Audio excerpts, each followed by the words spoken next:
But you look at NASA. The investment in NASA at that time, it was never more than 4% of federal expenditure, and actually it was often less than that. So it wasn't particularly expensive. It was, on average, maybe about 3% of federal expenditure. But it laid the foundation, I could argue, for American technological dominance in the last quarter of the 20th century. Because, for example, the average age of the engineers in the NASA mission control when Apollo 11 landed on the moon was below 30. Below 30 years old, those engineers.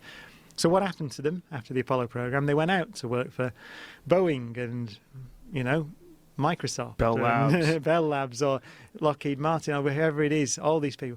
So and you get this explosion in technological achievement, in economic growth. America's a terrific place to be because, in many ways, because of the growth that happened in those 30 or 40 years since Apollo.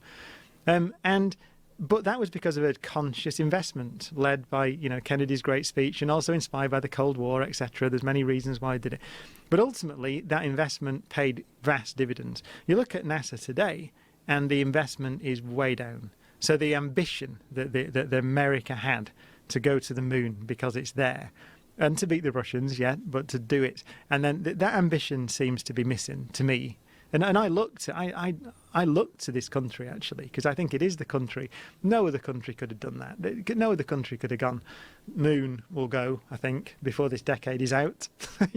We'll go. And they hadn't flown anyone in space when Kennedy made that speech. You hadn't flown anyone in space. And you say, within 10 years, I'm going to walk on the moon. That's an American thing to do, I think. It's part of what's great about this country.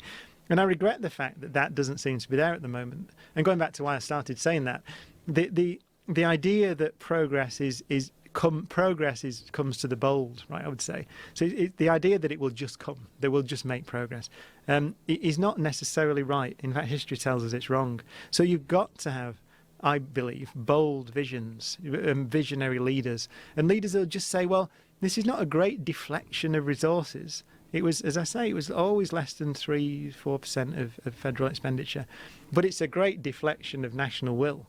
And it's a great generator of a sea of engineers and scientists who are inspired by those things and trained in that process that go out into the economy and make the economy better. There's a study that suggested there was a 14-to-1 return on every dollar invested in Apollo by 1980. And people can argue about was it 10-to-1, was it 14-to-1, was it 20-to-1? Is the return to the private sector or a return to the government? Into the GDP, into wealth and generated. Tang. So each one made Tang. Each one of those dollars generated Right. at least 10 and maybe 20 in a decade. And it's obvious how it did it because look at those young engineers and look at the technologies that were developed for Apollo. Someone said to me at NASA Ames up in San Francisco, virtually every technology in commercial aviation today got invented there. At NASA, Ames actually, most of it. So you can point to one place and go, that's where everything I take for granted when I get in an aircraft came from that, right, almost directly.